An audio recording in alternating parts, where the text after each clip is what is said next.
This is Joe Warren for Prorider's Web TV. With Prorider's advanced motorcycle training, we're making training normally taught to motor cops available to you, giving you the skills you need to ride like the pros who ride for a living. I'm going to discuss an observation technique that I teach to motor cops for predicting trouble on the road. This method is a simple way to truly watch what is happening around you, predict what can happen, and how you plan to avoid it, and then quickly and precisely execute that plan. The process is scan, identify, predict, decide, and then execute. Predicting trouble starts with scanning or searching. When you're riding down the road, you're looking ahead, behind, scanning 360 degrees, looking for anything that can enter your lane or cause a problem for you. You want to identify cars that may be pulling out of parking lots or side streets, cars that may be changing lanes, or drivers who seem to not be paying any attention to their surroundings, whether they're texting or otherwise distracted. You also need to identify other hazards, whether they are animals, objects or defects in the road, or anything else that can ruin your day.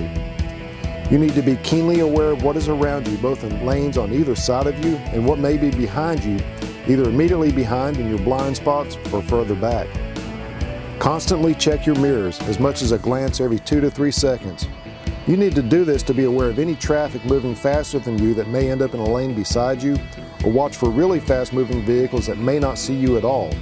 If I identify a problem in my immediate area ahead of me and decide that my best move is a quick lane change, I may not have the luxury or the time to check and double check over my shoulder before I execute that lane change. But if I've been scanning both ahead and behind myself that often, I have a good idea if my escape route is clear or not and can just focus on making my move. As you watch for and identify various threats around you, predict what their future actions may be based on what you've seen from them so far. Go even further and predict what they could possibly do, not just what they'll likely do. Assume you're invisible, and with that knowledge, prepare to react if they do turn in front of you or enter your lane. Because quite frankly, if you're on 2 wheels, you might as well be invisible to many drivers on the roadway. Based on what you've seen and identified to this point, and if you believe that a driver could turn in front of you or violate your right-of-way, you have to decide what your best course of action is, whether it's a swerve to avoid, an emergency braking maneuver, or just simply altering your speed up or down to throw off the timing of that dog nipping at your heels. Once you've identified a threat near you and decided that based on what you see you've got to do something now, confidently execute your plan of action, whether it's a quick braking action, a swerve to avoid or a lane change, or a combination of evasive maneuvers. Just remember that beforehand you need to learn and then practice all of your evasive maneuver skills and practice them often.